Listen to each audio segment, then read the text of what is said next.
Hey everyone, welcome back to the Bearded Broskies. My name is Chris. In this video I'm getting everyone caught up with Game of Thrones Season 6. So if you haven't rewatched Season 6 yet or you can't quite remember what's going on, stick around. I'll get you all ready for Season 7 coming up this weekend. Also be sure to check out my Game of Thrones Season 7 trailer breakdowns on what to expect during Season 7. Alright, let's get going. So we pick up with Jon Snow how we left him at the end of Season 5, dead in the snow after being betrayed by his fellow Night's Watchmen. Davos finds his body and with the help of Ed and a few loyal brothers, secure his body in a locked room. Davos sends Ed to go get Tormund and the wildlings as reinforcements, and Melisandre arrives confused because she saw Jon fighting on the walls at Winterfell in the fires. Alistair Thorne tries to convince Davos to give up Jon's body with lies that he'll let everyone go unharmed. Davos declines, and as Thorne and his men begin breaking down the door, Tormund and Ed show up with 1-1 and the wildlings. Thorne and the officers responsible for Jon's murders are put into cells. Davos convinces Melisandre to try to resurrect Jon. She performs a ritual and looks to have failed. Everyone clears the room, leaving only Ghost with Jon's body. Ghost wakes up and looks up at Jon on the table as he opens his eyes and gasps for breath. Jon hangs Thorne and the others, including that little bastard Ollie. Jon declares that his watch has ended and passes the Lord Commander's cloak off to Ed. Now I'll come back to Jon in a little bit. So just when you think Ramsay has a heart as he overlooks Miranda's dead body and he reminisces how he met her, until he tells the maester to feed her body to the hounds because she's good meat, bringing us back to the good old Ramsay we know. Roose praises Ramsay for defeating Stannis, but then scolds him on losing Sansa, and without an heir from her, he'll put him aside for his new baby with Walder Frey. Now this leads to Ramsay murdering Roose and taking over as Warden of the North, and to dispose of any threats, he feeds Walda and his newborn baby brother to the hounds. He seals an alliance with the small Jon Umber and Harold Karstark against Jon Snow and the Wildlings. Umber also has a present for Ramsay, Jon and Sansa's little brother Rickon. Theon and Sansa are running for their lives through the Wolfswood after they jump from Winterfell's battlements at the end of the last season. Ramsay's men are chasing them down with hounds. They eventually catch up to them, and before they can be taken back to Ramsay, Brienne and Pod come charging into their rescue and save them. We get a nice emotional scene where Brienne, just like in Season 2, pledges her sword to Catelyn, now relives that moment with Sansa as she recites the oath, taking Brienne into her service. In my opinion, this is where the rebirth of Sansa in the series is, where she's no longer a victim of others and grows to become the strong woman that her mother was, taking up the mantle of the Lady of Winterfell. And I vow that you shall always have a place by my hearth, and meat and mead at my table. meat and mead at my table. And I pledge to ask no service of you that might bring you dishonor. I swear it by the old gods and the new. Arise. Tyrion and Varys rule Meereen while Dany is missing. Tyrion makes a pact with the slavers of Astapor, Yunkai, and Volantis to end slavery slowly over 7 years. He's quite happy with himself, but Missandei and Grey Worm are not convinced that the Masters can be trusted. Tyrion also seeks the help of the High Priestess of R'hllor to spread the word to the people that Dany is alive and still their queen. Varys begins to insult and challenge her abilities because of another Red Priestess that failed Stannis, Melisandre. The High Priestess scares Varys and makes him a believer by telling him about the sorcerer who cut him and left him to die when he was a child. Since he only told Tyrion that knowledge she could only know by seeing it in her fires, she agrees to spread the word for Tyrion. Varys leaves the city after and doesn't tell Tyrion where he's going.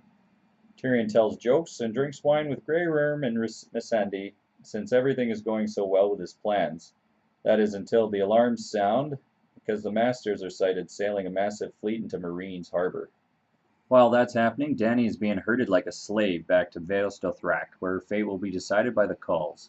When Drogo died, she was supposed to return to Vael's Dothrak and join the Dost Khaleen, which are the widows of all the past Khals. Jorah and Daario track her down to where the Dothraki took her, and Jorah knows where they're heading. They sneak into Vael's Dothrak and meet up with Dany. Instead of taking her and leaving, she has a better plan. She stands judgment before the Khals, where they bicker about what to do with her. Dany is unimpressed and declares they are unfit to rule, and she will lead the Dothraki instead. They all laugh and tell her that she'll be raped by the entire Khalasar and their horses. Dany thinks not, and pushes over all the braziers onto oil which clearly Jorah and Daario have spread all over the floor of the chamber. The chamber is engulfed in flames, and Dany walks out unburnt, claiming all the Khalasars for her own while the charred Khals roast. Dany rides Drogon back to Meereen and finds it under siege. She meets with Tyrion, who convinces her to treat with the Masters instead of burning them all and their cities. They meet with the Masters to negotiate their surrender, but the Masters insult her instead, until Drogon shows up and Dany rides him over their fleet and begins burning ships. The Masters' slave soldiers run away, leaving them defenseless. Grey Worm executes 2 out of 3 of the Masters, and Tyrion tells the remaining Master to spread the word that slavery is done, or Daenerys will unleash her dragons against their cities. He complies. Jumping over to the Iron Islands, Yara argues with her father Balon about the lost war he started on the north. Balon leaves angry and runs into his younger brother Euron on the rope bridge. Euron's there to take over the Salt Throne. They fight briefly and Balon is tossed over the side as he falls to his death into the water. Theon arrives on Pike the next morning and goes to see Yara. She rages about her failed rescue attempt of him from the Boltons, then challenges his right for succession for the Salt Throne. Theon emotionally admits to being broken by Ramsay and apologizes repeatedly. He doesn't want the Salt Throne and backs her for rule of the Ironborn. The Ironborn have a king's move to decide who shall rule, and when Yara looks like to be the likely winner, Euron presents himself and admits to killing Balon. His plan is to marry Dany and bring her dragons to take over Westeros. He wins over the crowd. He wins the king's moot, and Theon and Yara steal the best ships in the fleet with their loyal Ironborn and fleet of Volantis. In Volantis, Yara finally brings Theon out of his broken shell he's become, and we see the old Theon for the first time since Season 2. Are you with me? Are you really with me?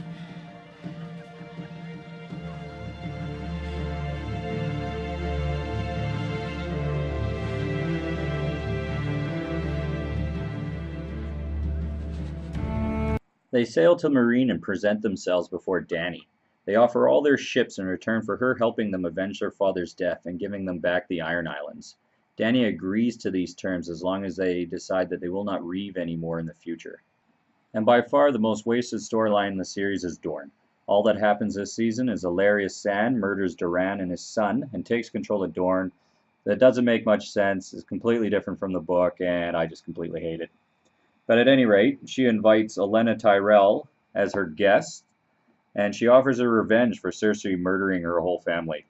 Olenna is skeptical, asking if she's going to accomplish all this, until Varys walks out and says fire and blood. The words of House Targaryen. We end the Season 6 with Dany, Tyrion, Varys standing on the bow of a ship, leading a fleet of hundreds of ships flying Targaryen, Greyjoy, Martell, and Tyrell sails, all heading to Westeros with the dragons flying overhead. So after 6 long seasons, Dany is finally coming home to Westeros.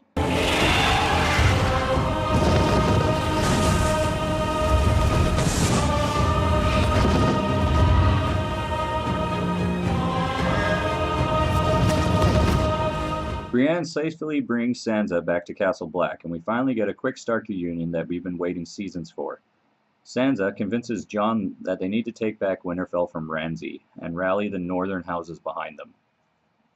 Jumping quickly over to Robb and Arryn in the Vale, Littlefinger has returned and isn't happily greeted by Lord Royce, who accuses him of handing Sansa over to the Boltons, which he in fact did.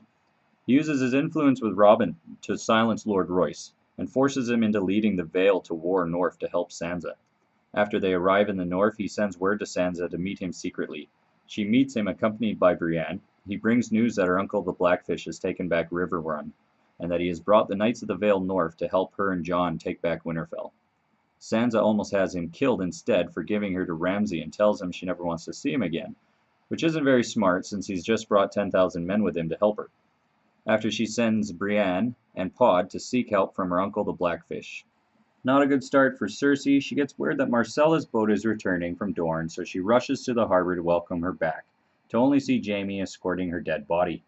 Cersei talks of prophecies coming true from her childhood and begins losing herself to grief until Jaime consoles her and says, fuck the prophecy and fuck everybody who isn't them. They're going to take back everything that was stolen from them. Their uncle Kevin is handed the king, no longer wants Cersei or Jaime having any say in the realm, and he shuns them away from the small council.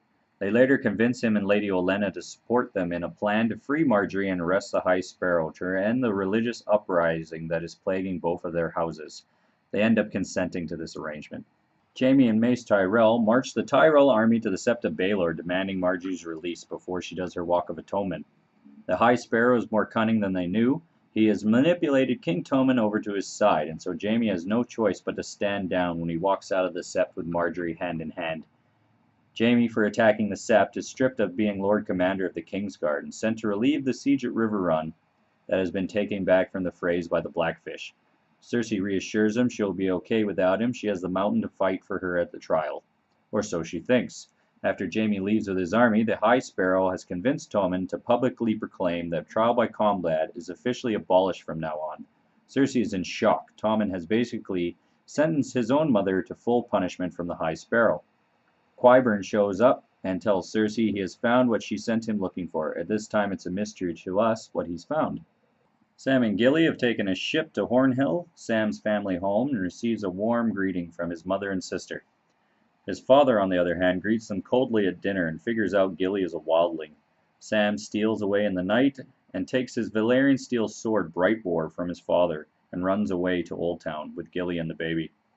They arrive at the Citadel in Oldtown and Sam explains why he's there to the Maester keeping the accounts. He is allowed to access the library until they can confirm his story, and will leave Sam awestruck of walking into the biggest library he's ever seen. He is truly in heaven. Ian McShane joined the cast this season as Septon Ray. We find Sandor the Hound is alive and well, saved by Ray after Arya left him to die in Season 4. He's helping him and some small folk build a sept. Some men from the Brotherhood Without Banners raid and kill all the people, including Ray, the Hound's new best friend, while he was off chopping wood. Sandor grabs an axe and tracks them down, where he brutally disembowels them all, except one in the yellow cloak. He comes around Beric and Thoros, hanging 3 men, one being the man in the yellow cloak. Beric gives Sandor 2 of the men for his loss to hang, but isn't satisfied because he wanted to gut them, not hang them.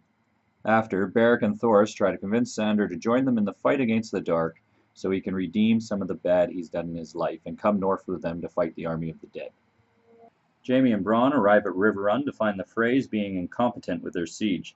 They threaten to kill Edmure if the Blackfish doesn't surrender Riverrun, in which Bryden replies, "Go on then, cut his throat." Jaime takes over the siege and treats with the Blackfish, which leads to Bryden mocking him more than anything. Brienne and Pod arrive, she goes to talk with Jaime, and Bronn picks on Pod. She convinces Jaime to let her into Riverrun and treat with the Blackfish. We get a great moment between the two when Brienne says if negotiations fail, she is honor bound to fight for Sansa's kin. Brienne is clearly in love with Jaime, and from past seasons we have seen he has some feelings for her as well that are more than just respect. At night, Jaime goes to see Edmure. He tries to be civil at first, but Edmure isn't in the mood for small talk, so Jaime turns up the heat and threatens to launch Edmure's baby into Riverrun in a catapult, and kill everyone in the castle unless he delivers Jaime the castle and the Blackfish. Edmure grudgingly complies, and Riverrun opens its gates for him. Bryden shows Brienne and Pod a way out of Riverrun. She tries to convince him to come with them again, but decides to stay and die in his own home. Jaime is up on the battlements and doesn't raise an alarm when he sees them flowing down river. This once again shows a softer side of Jaime we don't see often, and shows the relationship between him and Brienne. Back in King's Landing, everyone is preparing for Cersei's big trial. A melody is playing in the background as everyone puts on their finest clothes and finery. First order of business is Sir Loras, who's been rotting all season in a dungeon in the Sept. He denounces his lands and title and confesses to all his crimes, and the faith marks him on the forehead. Margaery inquires about Cersei and Tommen's absence. The High Sparrow sends Lancel to get them from the Red Keep. One of Qyburn's little children lures him into the tunnels under the Sept, where Lancel discovers all the wildfire barrels stacked up, with 3 candles burning down the hallway. The boy stabs him in the side and leads him to crawl to try and blow out the candles before they burn down and ignite the wildfire. Another child tells Pycelle the king awaits him in Qyburn's study, where all his children stab Pycelle to death. In the Sept, Margaery knows something is wrong, but the High Sparrow is in disbelief. She tries to force her way out, but is blocked by the Sparrow's men. We cut back to Lancel as the fire burns down, igniting the wildfire and explodes, killing everyone in the Sept. Cersei watches from her balcony, satisfyingly pleased. Tommen, on the other hand, knows that Margaery was in there and he can't handle the stress. He swan dives off his balcony, completing Cersei's prophecy of all her children dying.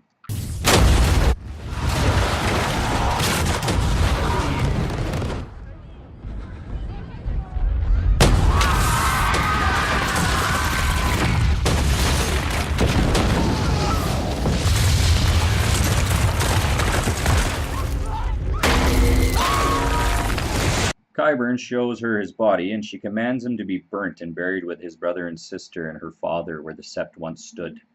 We cut to Cersei in the dungeon with Septa Unella tied to a table, where Cersei pours wine on her face and confesses her true sins before summoning Gregor in to torture her. Jaime's army approaches King's Landing, and he sees the sept destroyed and fires blazing. As he arrives in the throne room, Cersei's coronation is being held. Qyburn proclaims her and crowns her queen. Their eyes meet, and Jaime doesn't look impressed with the decision she's made without him. The scene ends with "Long may she reign" ringing from the throne room. Long may she reign.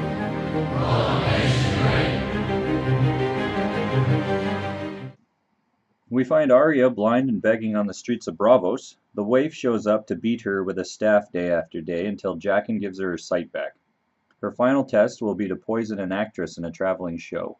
But Arya likes her too much and instead saves her life. The waif sees this and reports to Jaqen. He gives the order to kill Arya. Arya buys passage back to Westeros, but the waif finds her, disguised as an old woman, and stabs her in the belly.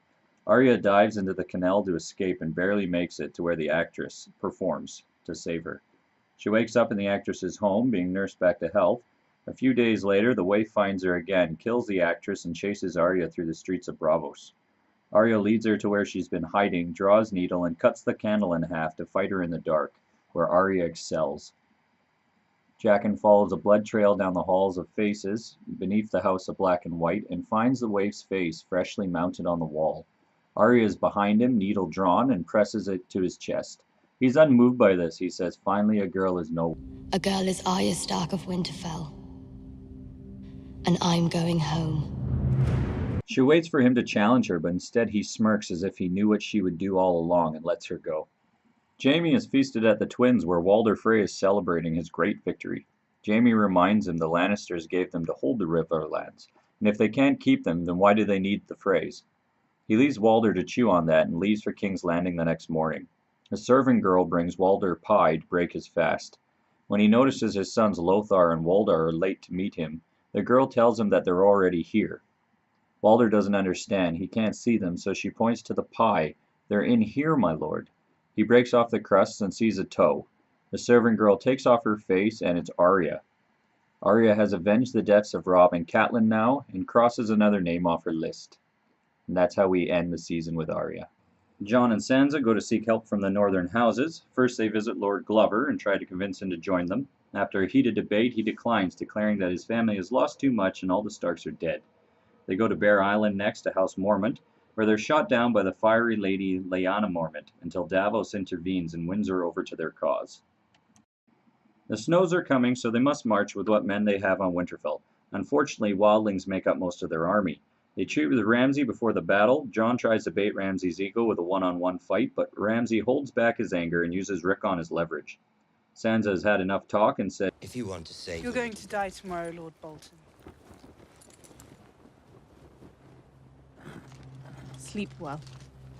Jon draws up battle plans with Davos and Tormund, but Sansa insists he listen to her opinion on Ramsay after they leave. She says he won't fall for Jon's traps. He lays the traps. She leaves Jon to mull over her words. Sansa, knowing that their cause is lost without Littlefinger's help, writes to him in the middle of the night and sends a raven off to him. Now why she doesn't tell Jon about this is a big mystery to me. But before the battle, Davos comes across a pyre they burn Shireen on. He finds the stag figure he carved for her in the snow. Now for the most epic battle I've ever seen on television or in a movie. The two armies form lines and square off over the field. The Boltons clearly have double their numbers. Ramsay leads Rickon out on a rope, presenting him to Jon. Instead of cutting his throat, Ramsay cuts his ropes and tells him to run to his brother. Rickon takes off running, and Jon mounts and charges after him. Ramsay fires arrows, deliberately missing Rickon until Jon is almost about to grab him, and an arrow pierces his chest. Poor Rickon never learned to zigzag. Jon, lost in a rage, charges the Bolton army solo. Davos orders a charge to go in after him. Jon's horse is taken down by a shower of arrows, and Jon stands alone with a Bolton cavalry charge thundering towards him. It's a fantastic shot as he draws Longclaw and faces them alone. As he swings his sword, boom! All his cavalry flies past him and crash into the Boltons, coming to his aid just in time. Chaos unfolds as we follow Jon through the heart of the battle, barely avoiding death everywhere he turns, cutting down Bolton men. The sequence has your heart pounding the whole time, it's so well done. The Stark forces are doing well until Ramsay begins firing arrows into both armies with no regard for his own men. Davos charges with the remainder of their army and meets Jon in the middle. Small Jon Umbar leads the Bolton men on foot to meet them and surrounds them, what's left of the Stark's men and the wildlings, with tall shields. Bolton men close in on the surviving men, stabbing them with long spears. Tormund leads the wildlings to try and escape over the mountain of corpses, but Umbar is there blocking the way. Jon gets knocked over in a wave of men fleeing and almost suffocates, being trampled. All looks lost for them until a horn is sounded in the distance. Ramsay looks over the horizon to see the Knights of the Vale charging in to overwhelm the Bolton men, freeing up Jon's army. Ramsay retreats to Winterfell, with Jon, Tormund, and Wun in tow. Wun breaks down the gate and is peppered with arrows before Jon's men can kill all what remains of the Boltons. Ramsay finishes Wun with an arrow through the eye. Jon takes up his shield and walks towards Ramsay, who fires arrows repeatedly at him. Jon slams into him, knocking the bow to the side and beats him to a bloody pulp until he sees Sansa watching him. Jon climbs off Ramsay and has him locked up for Sansa. Sansa says her goodbyes to Ramsay that night in the kennels, where she unleashes his starving hounds to eat him alive. Just like when Joffrey died, this is a very satisfying scene for everyone. Stop! Stop! Stop!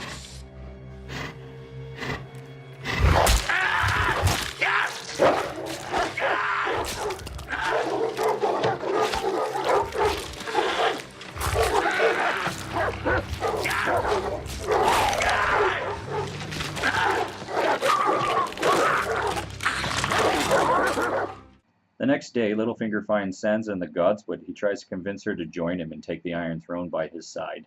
She shuts him down, though. She has her own plans for the future of House Stark, and she's going to stay loyal to Jon. Jon is in the Great Hall of Melisandre when Davos comes in and chucks the stag figure at her. He demands she explain what happened to Shireen. She admits to burning her to save the army. Liam Cunningham, who plays Davos, gives a great emotional performance as he lets his grief out on Melisandre. I loved that girl like she was my own. She was good, she was kind, and you killed her! Jon tells her to ride south. If she ever comes back to the north, he'll hang her for murder. Now, we didn't see Bran in Season 5. He's now older and been training with the Three-Eyed Raven, enhancing his abilities. He's been taken back in time to Winterfell, where he sees his father as a boy training, as well as Lyanna, Benjen, and Brandon. Bran learns that Hodor could talk when he was young, and his name was Willis. Bran is also shown how the White Walkers came to be. The children made the Night King to fight off the Andals when they first came to Westeros, and they were slaughtering the children.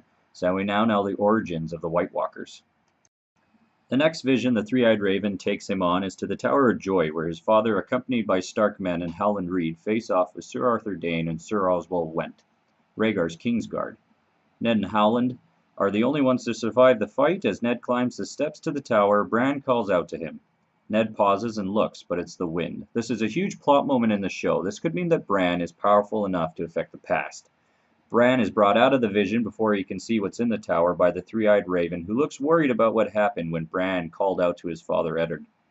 Bran is furious at him because he wants to see what's in the tower. So while the Three-Eyed Raven is sleeping, Bran attempts to warg into the trees by himself. Instead, he is brought to the Night King's dead army. Bran walks through the endless ranks of dead until the Night King appears behind him. Bran screams as the Night King grabs his arm. Bran awakens, and the Three-Eyed Raven tells him that he can come here now after Bran because he's marked Bran on the arm. The Three-Eyed Raven attempts to bestow as much of his knowledge as he can into Bran before the Night King can reach the tree. When the Night King does arrive, Bran is still in a vision. Mira screams at his sleeping body to warg into Hodor. Bran hears her in the vision and does. Her and Hodor load Bran onto the sleigh and drag him out the back entrance of the cave while Summer and the children sacrifice themselves against the rows of undead. Before the Night King cuts down the Three-Eyed Raven in the tree, he tells Bran to leave. The Raven disappears into the vision. The undead continue to chase Mira out the back door. She repeatedly yells at Hodor to hold the door while she escapes with Bran through the snow. The undead claw and rip at Hodor through the door, but he holds firm. Mira's screaming "hold the door" echoes in the vision. Bran watches young Hodor fall over, having a seizure. Bran's link with future Hodor has affected his younger self, who is now experiencing what his older self is going through. He continuously yells "hold the door" while he shakes on the ground until it blurs into Hodor. Probably the saddest moment in the show's history, and there's been many, Hodor sacrifices himself so Bran can escape with Mira. while he's being ripped apart by the undead, holding the door.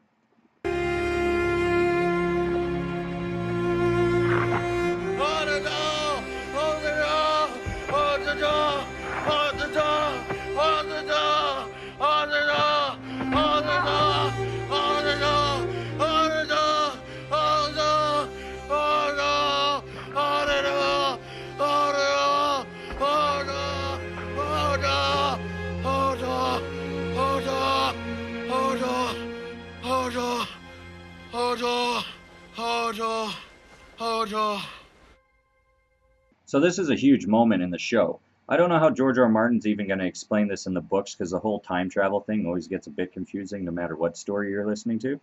But basically, the trauma that young Hodor felt through old Hodor is the reason why his older self is the way he is. Confusing, isn't it? So I don't know how they're going to explain this in the books, but basically it reinforces the fact that Bran is so powerful that he can change the past to affect the future. The dead catch up to Bran and Mir, but a cloaked ranger rides in to save them. The ranger turns out to be Benjen Stark, Bran's missing uncle from Season 1. He explains that he was stabbed by a white, but instead of turning into the undead, the children found him first and drove a piece of dragon glass into his heart, stopping the change, which is exactly how they created the Night King back thousands of years ago.